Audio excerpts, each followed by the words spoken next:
All right, we're going to move right along now to properties of liquids.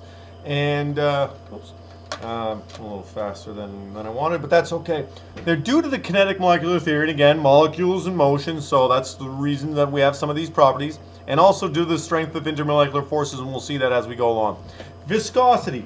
Viscosity is the friction among molecules, and therefore the resistance to movement, okay, the resistance to flow.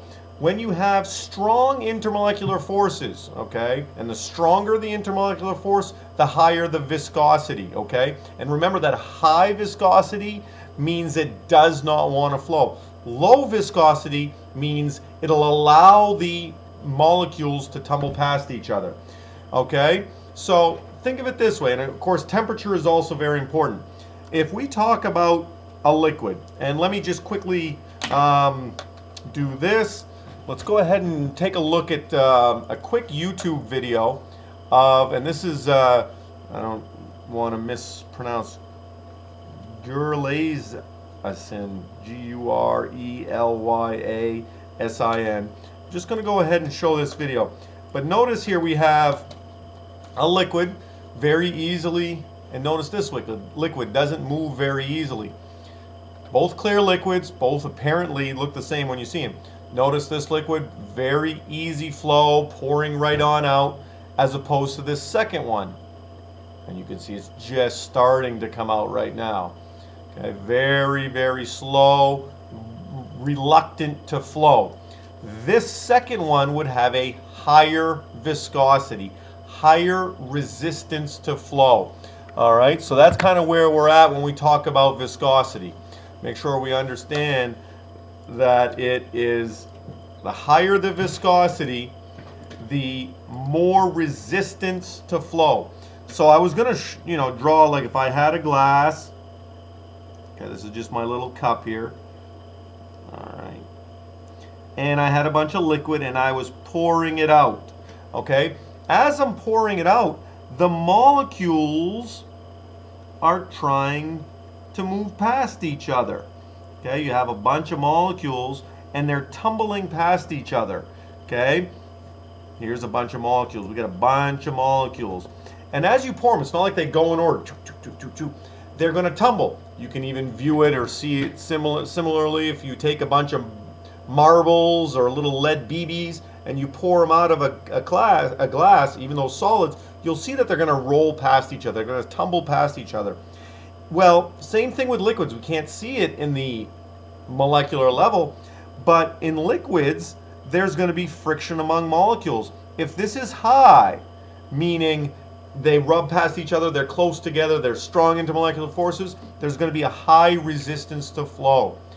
When there's very little friction among molecules, they can move past each other quite quickly. That would be a low viscosity. All right, so that's the terms viscosity. Remembering that high viscosity, little flow, or lower flow. The lower the viscosity, the easier to flow. Okay, so it's kind of like an inverse relationship. Now, how does temperature influence the viscosity? If you increase the temperature, you decrease the viscosity. And you've seen that, and I do a demonstration in my class where I'm going to heat up a liquid that has a high viscosity.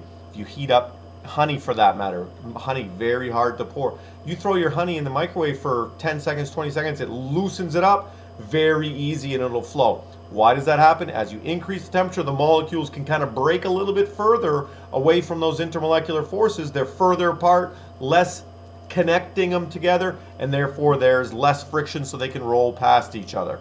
All right? I want to move right quickly to the next one because surface tension is very similar to viscosity. The molecules at a surface have unequal intermolecular forces. So again, if I were to draw that, here's a glass, okay, and I have my molecules, and I'm drawing them very large, right? Obviously, we'd have, billions upon billions. It doesn't even describe it. But the molecules at the surface have intermolecular forces below them and across. There are no intermolecular forces above.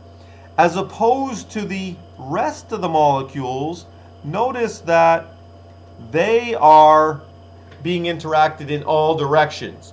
So the molecules at a surface have an unequal intermolecular forces. It's kind of like they're pulling them taut. I envision this as if you had any kind of a bed sheet or a balloon or something, and you pull it tight. You can pull it and you can see how taut it is. If I was holding a bed sheet or a towel or something like that, and I had someone else holding the other side loosely, we tried to put something in it, it would sink, as opposed to pulling it really, really tight and creating this really like film.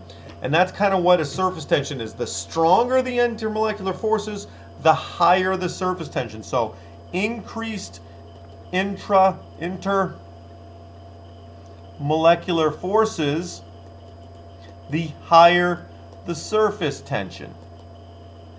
Okay? If you have high intermolecular forces, you have a very high viscosity, high intermolecular forces, high surface tension, same type of thing. Here's a quick little picture, and this is just a water bug. The reason a water bug can walk on water, besides the fact that it's not very heavy, is because the molecules on the surface create this like little skin, and so you can see that it's got its little feet right on top of the surface. So that's surface tension. Okay, it allows you to pour a liquid over the top of the container or higher than an amount of something. If you've ever poured or put drops of liquid on a penny, you can see you can fit a lot. And there's some molecules that are actually maybe even on the outside of the penny but not falling off because there's intermolecular forces pulling back in. If I drew 3 liquid drops on a desk, which one do you think would have a higher surface tension? A, B, or C? A would have the highest surface tension,